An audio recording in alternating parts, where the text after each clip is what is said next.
Hello, Coven, the Keeping Her Keys pod Coven. This week, I am sharing the recording for the Sovereign Goddesses ritual meditation. This has become a tradition in Keeping Her Keys that this meditative ritual is experienced every year in conjunction with the summer solstice. It is that time of the year when all of us cave dwellers step into the bright sunlight and reach for equanimity between all of that deep healing work that we're doing on our interior, all that lunar work. And of course, Hekate is such a lunar goddess, all about the soul, the interior, and all of those things. And yet, Hecate also has a solar aspect to the ancients. In certain ways, her role as anima mundi that ancient Neoplatonic philosophers such as Proclus, I did an episode on Proclus back in the winter, saw her as this world soul, and that would be very solar. And in contemplating what is solar and how I personally lean into the solar when I am such a lunar witch, the brightness of the sun can be seen as a symbol of growth, abundance, bringing to light what has lain in too deep in the shadows. This ritual is all about celebrating the many faces of the goddess, specifically Hecate's many companions, Artemis, Selene, lunar goddesses, Persephone and Demeter, her companions on that deep underworld journey, and of course, Circe or Circe and Medea, her daughters in witchcraft. I did an earlier episode on the triple trios that I just mentioned, so you can listen to that as well. Find your chosen goddess, or she'll find you. That is one of the greatest side effects of this ritual, is that it'll bring forward perhaps a new face of the goddess or a new understanding of a goddess that you're already close to. This ritual is just a glorious celebration of bringing the goddesses to light, bringing them into the sun and letting us see them in a way that is perhaps different than how we've understood them before. I hope you enjoy this ritual, and may the sovereign goddesses bless you.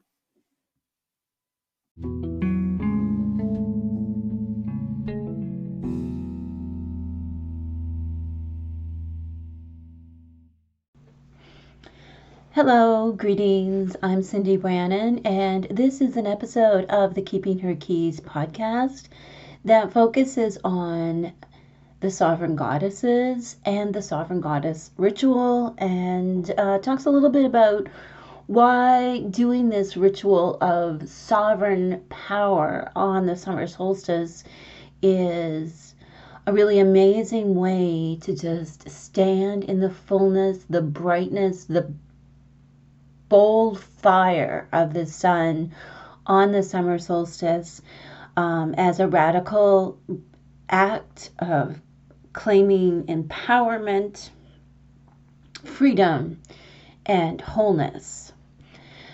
A little bit about the background of this ritual. So this ritual, I believe we're coming up on the third experience with this ritual within Keeping Her Keys and doing it as a large group. The ritual started one summer solstice when I was in my little space. I call it my witch grotto, behind my house in the woods. It's kind of this magical zone that I have set up where, I have like flags and different candles and, like different witchy things that I love. And I wanted to do a solar ritual. Now, if you follow my writing, I'm heavy on moonology and moon magic and some of the planets, I have deep affinity with. And for me, any kind of solar magic, any kind of solar ritual has been foreign to me and not something that I connected with. I don't really connect to solar energy. And when I was contemplating one year what I wanted to do for a summer solstice ritual in my little space in the woods, surrounded by, all the ferns and the poplars and the brambles and the apple tree and just all this beautiful energy of late spring, as I was thinking about the summer solstice, I was really inspired by this vision of reclaiming my own goddess self in the bold daylight, stepping out of the dark and saying that I can be a daywalker too, like as women, as wild women, which is whatever we identify with, many of us really identify with the moon, right? That the moon is who we tell our secrets to. The moon is where we've found safety and solace. And there is something so resonant about performing a ritual under the moonlight, charging crystals under the moonlight, making moon water, drawing down the moon's power, all of these aspects of moonology that are just so intuitive to me. They are just like breathing. And I wanted to experience my own awakening and connection to the goddesses that I am closest to in the brightness of day.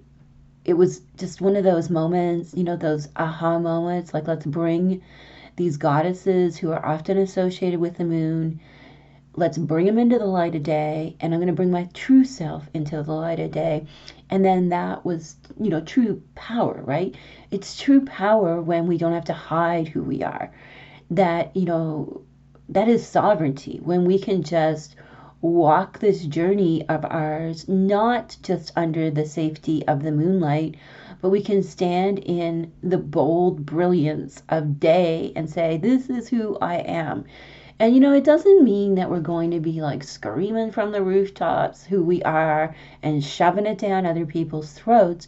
It just means like being free within ourselves, that no matter what the world tries to force on it, no matter what chains they try to stick to us and wrap us in, that we are free within ourselves. And that is sovereignty, because the world is going to do what the world is going to do.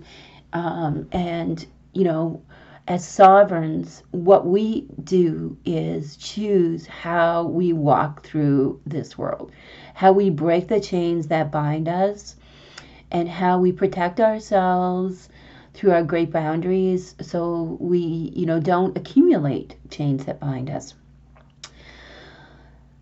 So here we are talking about this ritual all these years later, and it's just absolutely a pleasure to be able to lead so many others through this ritual, and to have the priestesses in Keeping Her Keys, summon and merge with these goddesses, and offering this as a DIY version that you can do on your own. If you can't join us live in the coven, and you can join the coven, of course, anytime, go to keepingherkeys.com/coven to learn more. So if you're familiar with my work, I often write about the great goddess Hekate. I have the Keeping Her Keys book out about Hekate. That's been such a phenomenon, and thank you for supporting it. And I also have my new book coming out this fall called Entering Hecate's Garden, which is all about Hekate and Circe and Medea and plant spirit witchcraft that comes from them. So this ritual evokes and summons Hekate, Medea, and Circe, and also Artemis and Persephone. So if you go to my website, the keepingherkeys.com website, and hit /read, and look under the goddesses topic, you'll find the text version of this ritual, and you'll also find articles on all of these goddesses. And there's a whole page devoted to Hecate on the website that you can look at as well to learn more.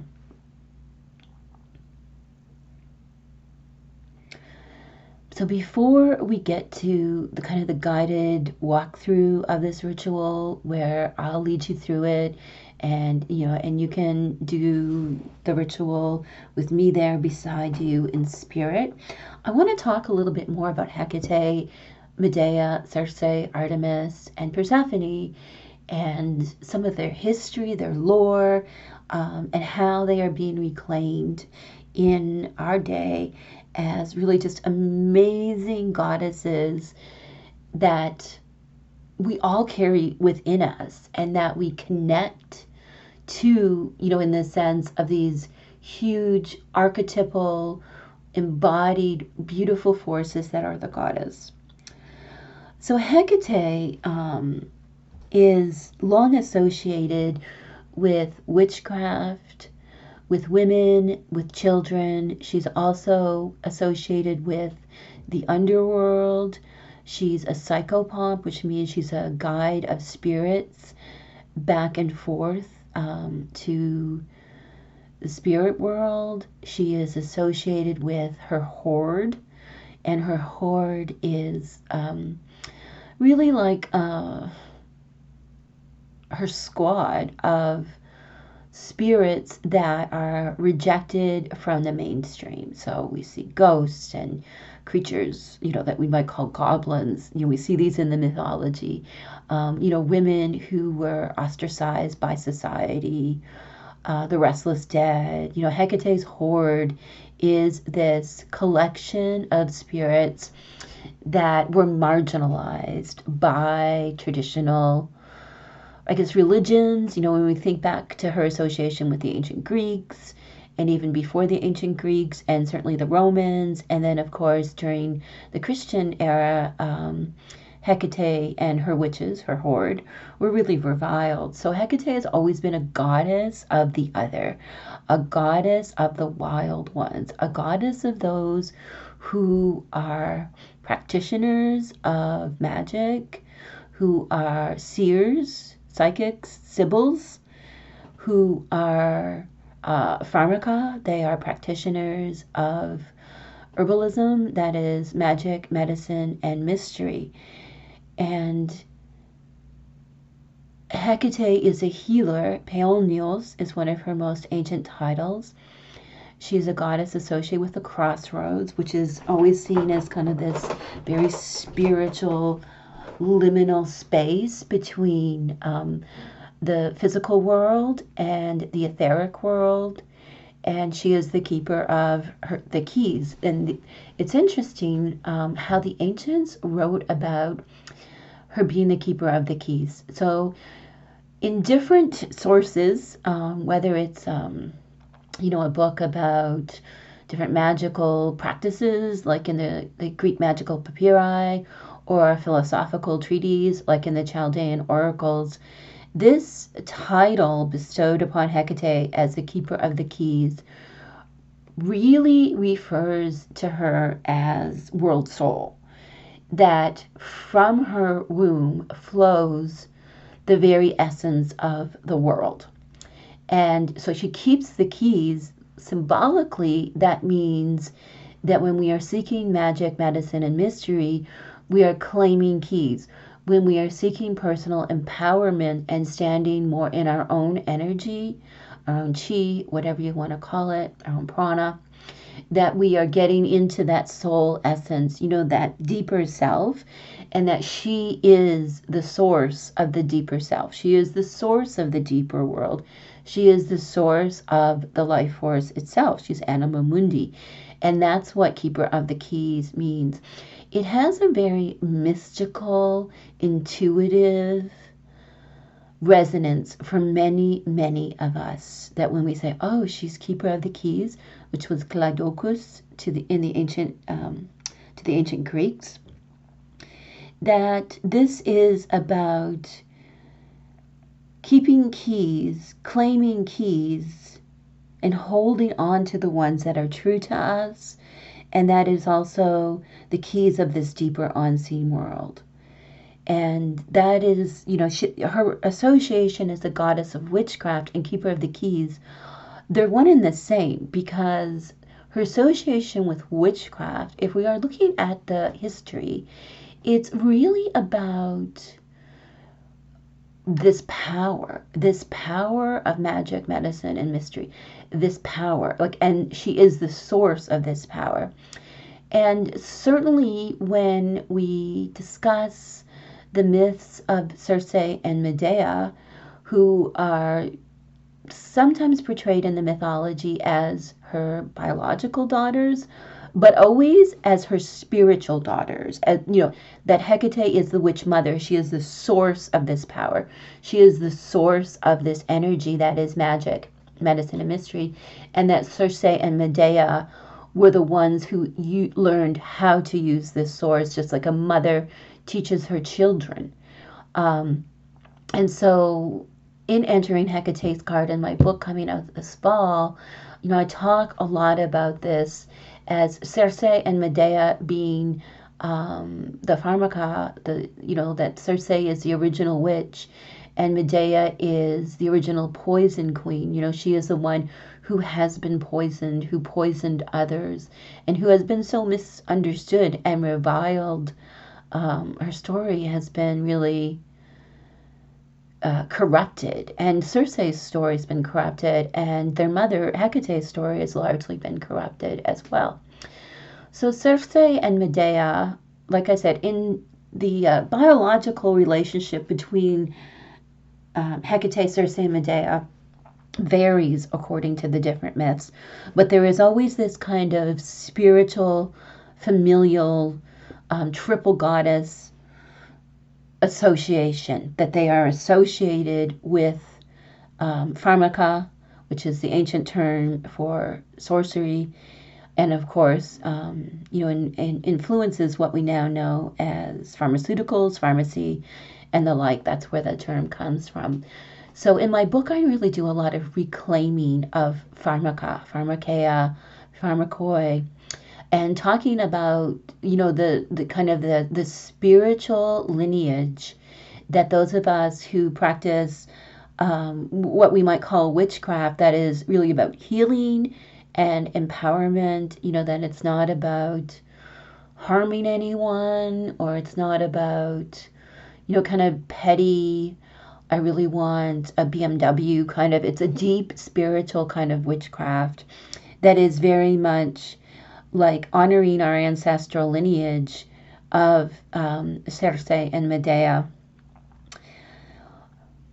Medea's story, of course, is one that we know about, and it's often like Medea killed her kids, and she did this, and she was so evil, and she was so horrible. And Medea can be super intimidating if this is all we know about Medea. But Medea lives within us. Medea is the energy of our wound. That's who Medea is. Hecate is the wise mother, and Medea is the daughter who has been so wounded. She's been cheated, she's been tricked, she's been lied to. And then the story that everybody tells, the gossip, is not at all what actually happened. Circe has a similar story where in the Odyssey and other stories, she's painted to be the one, who turned men to pigs, who tricked Odysseus. And because, like when you look at who is telling these stories, we're looking at these stories are being told by men of power who really just sought to like keep women from their power and to keep women from their natural medicine, which is to connect, to the energy of plant spirits, the earth, and to use that for healing and abundance and wholeness and sovereignty. So often we've heard about, the great book by Madeline Miller, Circe. If you haven't read that novel yet, it is powerful. It will awaken the Circe within you because she's in, like the Medea is in all of us, like Hekate as the wise mother is within all of us. So is Circe, the witch, within all of us. She's when we make those little bowls of blessings to someone. She's when we find a way, when we get isolated and rejected, that we use that time when we're stuck to really grow in our own power, to turn inwards and to understand our own abilities. That's Circe. Circe was not, this horrible woman who randomly turned men into pigs. Even if you look at the mythos, the men she turned into pigs, she didn't turn them into anything. They were already acting like pigs, and she revealed them for what they truly were. Artemis is also really connected to Hekate in history. So much so that in many of the ancient sources, they're assigned similar attributes, similar abilities. Artemis was really a diverse and complex goddess in the ancient Mediterranean. Now, of course, here in the 21st century, because of pop culture, because of kind of the understanding of Diana, who was Artemis's Roman incarnation, that we see her kind of as this young maiden, kind of running around in the woods. But she was so much more. Artemis is the spirit of the wild that is within each and every one of us. And sometimes that is a youthful wildness. It is cavorting with nymphs, a hunt, and so on.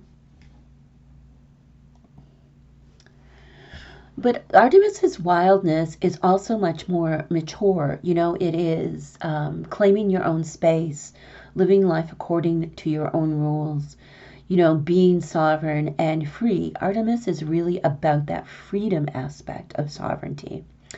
And Persephone, just like Artemis has kind of been redacted to just a stereotype of this like young woman running around doing whatever she wants. Persephone is often relegated to just being to what the ancients would have been called the Kore, or the maiden. Persephone in the mythology, in the history, is so much more. She is the embodied woman who has suffered greatly, has leaned into it, and has twisted what was done to hurt her into her power. And so she's a warrior. Like, she is an emotional warrior. She's a survivor. Persephone's battlefield was being relegated to hell and then becoming a true queen of it, and owning her responsibility. If you look at the mythology about setting the seasons, and Hecate, of course, as the wise mother, became Persephone's guardian to and from the underworld, and thus, we see more evidence of Hecate as the keeper of the keys, and that she is the one who is guiding Persephone back and forth. So that is the 5 sovereign goddesses: Hecate as the wise mother, Circe as the eternal witch, Medea as the wounded one, Persephone as the warrior, and Artemis as the wild one. This ritual opens you up to all of those aspects within you while connecting to the goddesses as they are in the deeper unseen world. There is so many ways you can prepare for this ritual. In the coven, we do workshops and different things to get ready. We make puppets, we make a sovereignty oil. We have different discussions. We talk about the 5 queens of the tarot. We talk about the astrology of each of these 5 queens and how, based on our sun sign, we experience each of them. And so we take a good chunk of time, a good month, to experience this ritual process. If you are doing it on your own, I do encourage you to take your time with it. If you're just finding out about this in the solstices today, for example, you can go back and do those things afterwards. You don't have to have everything done in advance. This ritual is, like I said, I developed it for doing as a solar ritual. That being said, do it as a full moon ritual. Do it when the mood feels right for you. That is perhaps the first act of claiming your sovereignty and saying, you know what, I'm going to do this ritual under the full moon. You know what, I'm going to do this ritual this way. I'm going to put my earbuds in and I'm going to go to the beach and find a quiet spot and just be with this ritual in this place. So, really, however you want to do it. It is lovely, of course, if you can create a beautiful sovereignty altar. You can look in the Keeping Her Keys book, to learn more about some of the plants of Hecate's garden. And if you're in the coven, we have lots in our Pharmakeia course. Beautiful plants of empowerment. Olive oil is fantastic. Rose, of course. Lavender, mugwort, bay laurel, and sage are just fantastic for working with the energies of this ritual. Purple is a great color to wear because purple is the sovereign color. And layering the number 5, since we are evoking these 5 aspects, these 5 queens within us, and connecting to them in their goddess form within the deeper world. So it's great to layer, create an altar that uses the number 5. And if you wanted to get more into the symbolism and the correspondences for each of the goddesses, just head on over to the website, keepingherkeys.com/read, and you can look at those articles. In the Coven, in our Dea course, the Awakening Goddess course, you'll find in-depth lessons on this ritual and also on each of the 5 goddesses. So you can use those sources to inspire you to create an altar, to inspire you to, how you are going to adorn yourself for the ritual, what kind of offerings you might want to offer them that you can partake in as well, because, we are of the goddess. These goddesses are all within us. And we make the offerings not just to them and leave them for them to eat, but we share in the offerings. So great summer food. And there's a lot of recipes in Entering Hecate's Garden. So when it comes out, you'll be able to prepare like all the elements of a Hecate's feast if you go through the whole book. So, make a goddess salad, make, I think 2 moons, get some healthy grains and whatever kind of protein you like, and, have a big Hecate's feast for yourself and these goddesses as part of the ritual. In the Coven, we do a really specific set of techniques that are known as the Triformis ceremony, and that is how we do what you might call casting a circle. So we begin with Kernips, which is the unification of water, smoke, and materia medica, plant spirits, because that symbolizes like the 4 elements and the 3 worlds. It's the divine, sacred wholeness. And we use that to banish all that blocks and binds. So that's how we cast the circle. So, if you're not in the coven, cast the circle however you feel comfortable.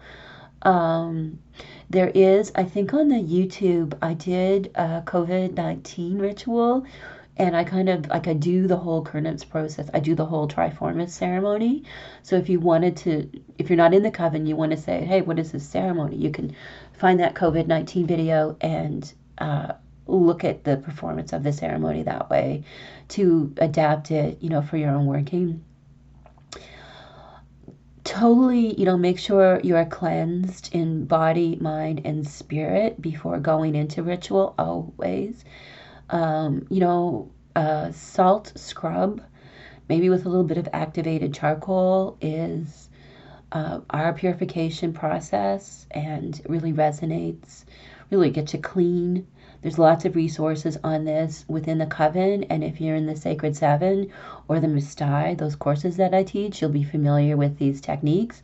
If you're new to those courses, you can just reach out to your coach, and she'll help you, find the right resources if you want to do something that's more in keeping with your lessons in those programs. And then, so the Triformist ceremony, we begin with the banishment, then we move on to protection, which is basically closing off the sacred space. And we do this with the sacred flame, a sacred candle. And, when we do this as a group ritual, we have all of our fire keepers or torchbearers, is what we call them. And, they create the space all around us where we're nourished by the sacred flame and protected from all that harms. And then the blessing is the medicine of the ritual. So I am going to allow you to get into your space, create that sacred circle, banish what blocks you. Do that first, always. We always banish, we always cleanse first, and then we protect. Banish, then protect, then bless. You banish what doesn't serve, and then you do the protection, and that way you're not encapsulating anything harmful. And then after you do the protection, then you move on to the blessing. And like I said, there's so many different ways to do this.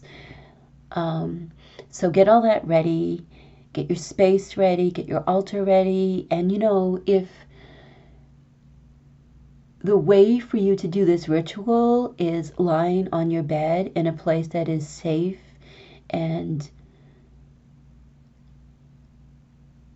appropriate for you, like if you're like for if you have chronic pain or anything, don't feel that you have to be standing in the bold sunlight with your arms in the air. If that is not appropriate for you, if you can't create an altar, physical altar, spend some time a couple of days before just creating this in your mind. Because our minds are so powerful. And if on your bedside table you can have a candle, or you can put on something purple, and then just rest easy. Rest easy. Do what is right for you. And don't allow anyone to say different, that, a ritual has to be done this way or that way. If you need to be in your bed to do a ritual, do it. The sun's energy is still going to be there. These goddesses are within you, and that is how we connect to them, by going inwards to them. So let's just take some time here. I'll take a little break so you can have a good pause point before we come back into the actual walkthrough of the ritual.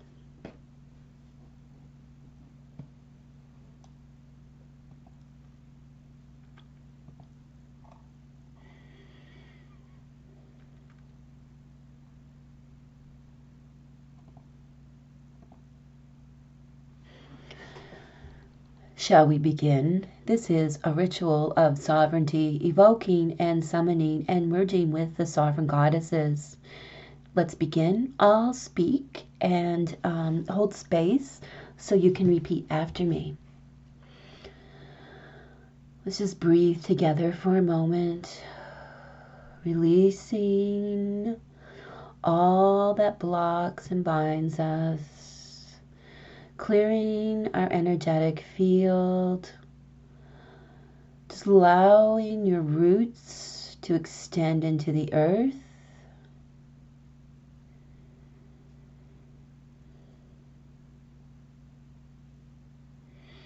And just allowing that release to happen.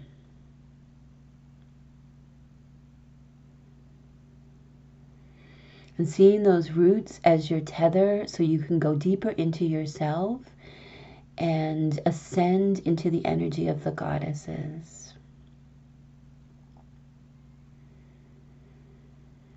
Now let's come together heart to heart at our heart center. I am offering you this ritual out of sincerity and authenticity, and I offer it for your highest good. I offer it in gratitude and in trust, and I offer it as a priestess of the goddess whose work is to be an educator. So let's just connect.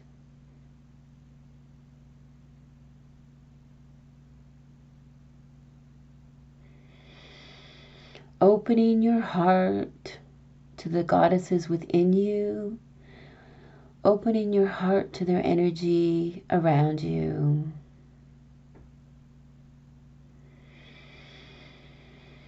And let's just engage in this circle you and I are creating, welcoming in those goddesses, lighting the sacred flame. We're protected and safe. You are protected and safe in this space. This is a space of sovereignty, freedom, and wholeness.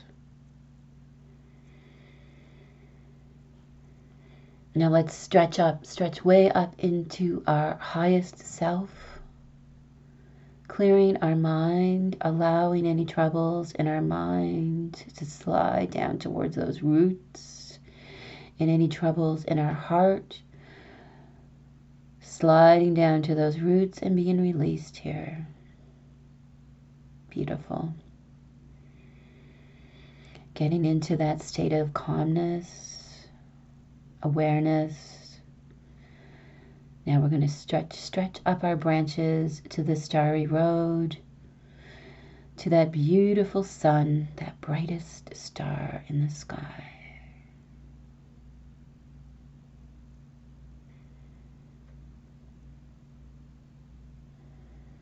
Feeling its nourishing warmth as the blessing of this ritual starts to enter your field.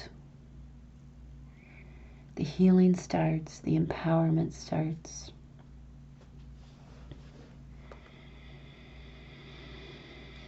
And now let's begin to awaken the goddesses.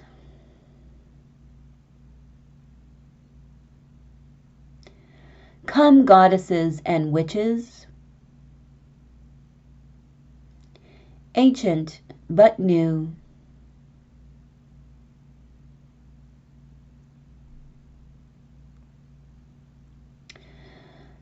to this place I beckon you. Artemis, Medea, Persephone, Circe, Hekate, I welcome you. And you can blow them a kiss. And that kiss awakens a goddess within.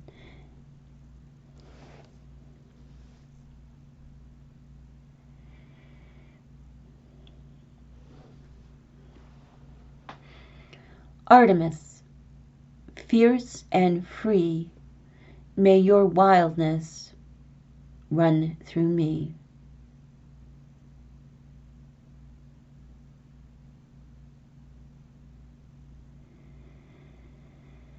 Now just see yourself kissing Artemis. And you can use the thumb of your dominant hand to seal that kiss. And see a beautiful flame being lit, awakening the Artemis within you, calling her forth, the huntress, the wild one, the rebel, she who lives by her own rules, just allowing that energy to come in. Seeing that flame, that Artemis flame.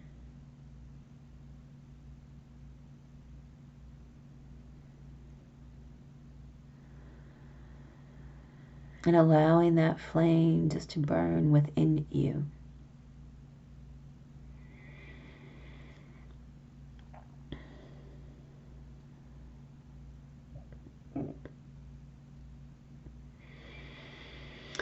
Medea, raging witch of might, through you my wounds now take flight.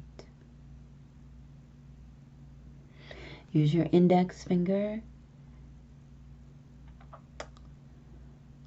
to awaken the power of Medea's healing within you and to welcome her into your field, and see the beautiful candle of Medea,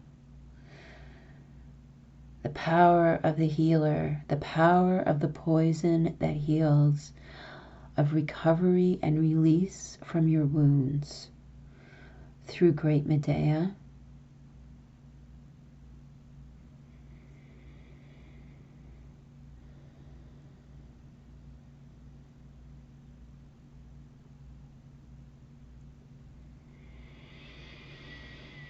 And Medea's medicine is that of emotional healing.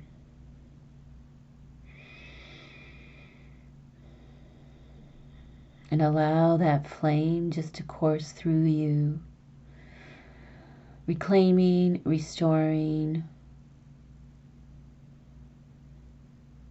awakening your own power as a healer, as she who understands that poisons heal.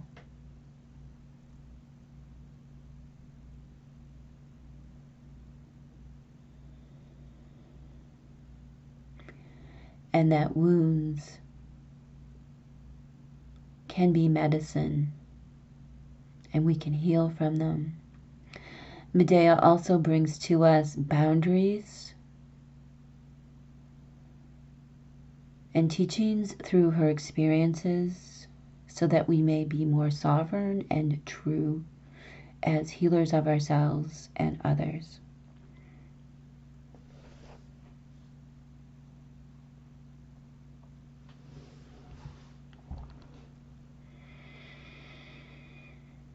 Persephone, Queen of the Deep, your power as a resilient warrior I do keep. And you can kiss the middle finger of your dominant hand, awakening the power of this emotional warrior within you, the true queen who leans into difficult situations and rises strong. This is Persephone's medicine. She is the warrior, the survivor, the overcomer, the persister. And you can see the beautiful flame of Persephone on your mind's eye, and just allow this medicine of this flame to settle through you, empowering you, rising strong.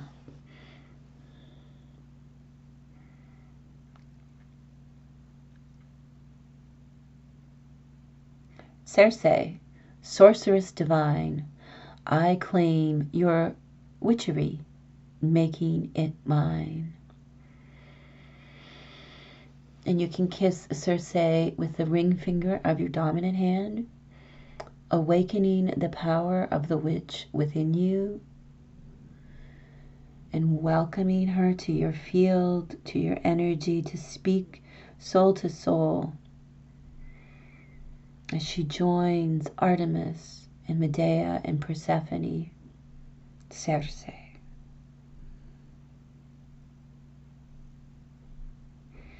And her flame burns within you, empowering you with the sovereignty of the free witch.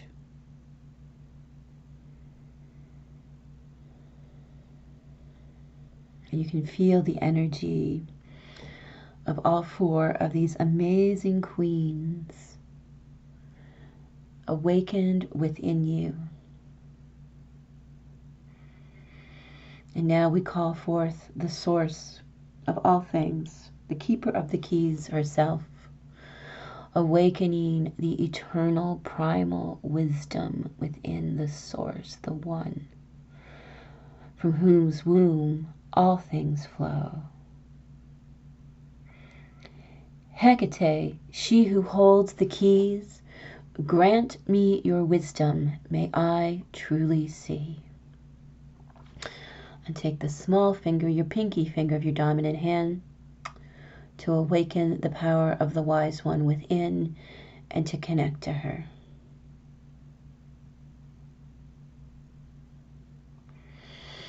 And if you're able, now is a good time to raise your dominant hand up and then slide it down so it points to the earth beneath, and lower your dominant hand and then raise it up. So you've got one hand pointing straight down and one hand pointing straight up, and allowing yourself just to fully awaken these goddesses within you, standing in this position, root tethered, branches drawing in the solar energy, heart open and connected.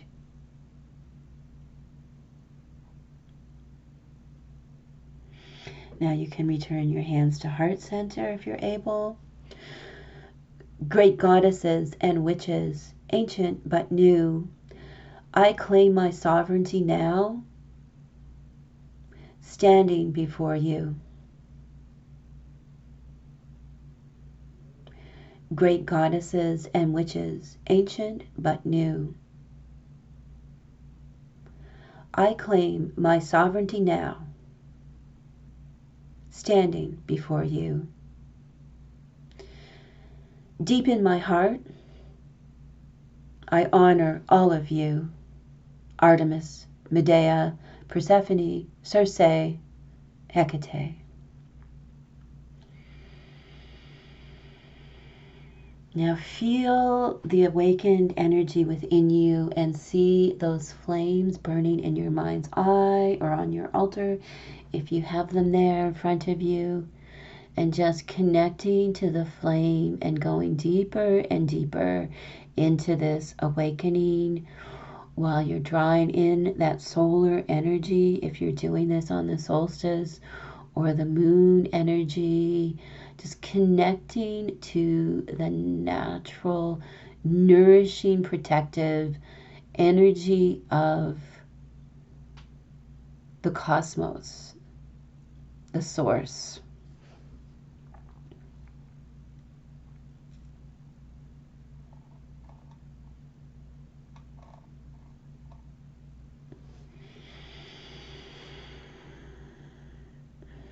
Now, if you like, as you're experiencing this ritual, you can pull out your tarot cards or your oracle cards and allow their wisdom to speak through the cards, or you can just stay in this space and allow them to speak to you as you study the flames.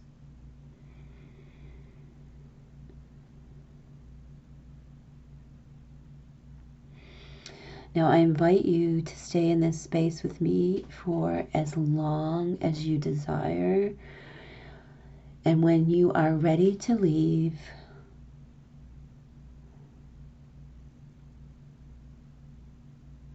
you can just express your gratitude.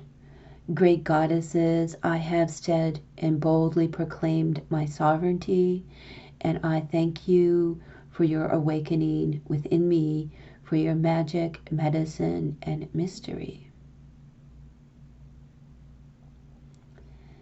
And let's pull up our roots.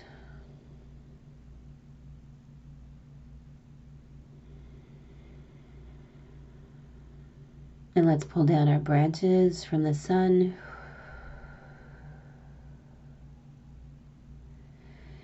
And let's disengage our heart centers from each other and from the goddesses, finishing the ritual part.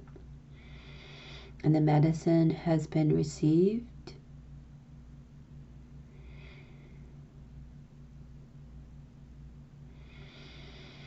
Now is a great time to have your Hecate's feast.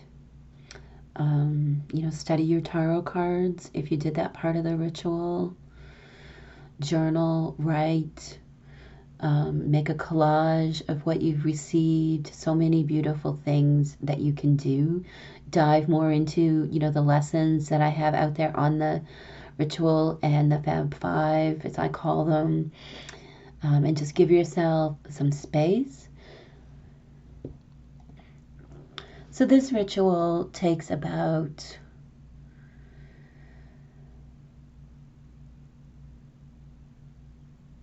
3 or 4 weeks to really process, to really let the goddess's medicine come in. It's like the summer solstice.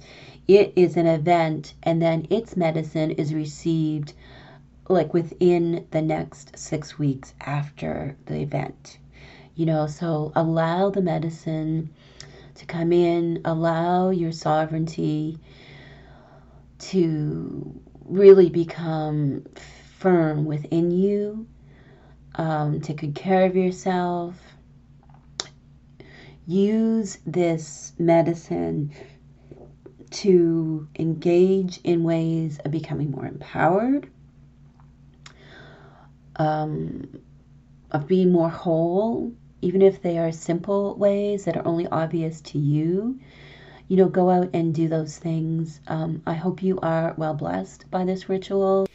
If you've enjoyed this episode of the Keeping Her Keys podcast and connecting with me to our beloved sovereign goddesses, I invite you to join the Kavina Institute, my school, where we walk the wheel of the year through rituals, lessons, discussions, sacred creativity, and our fabulous live events, including our moon salons where we explore dreams, divination, and so much more.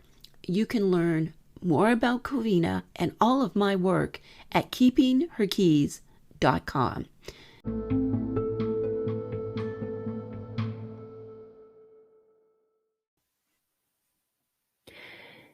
The Keeping Her Keys podcast is produced and hosted by me, Cindy Brannon.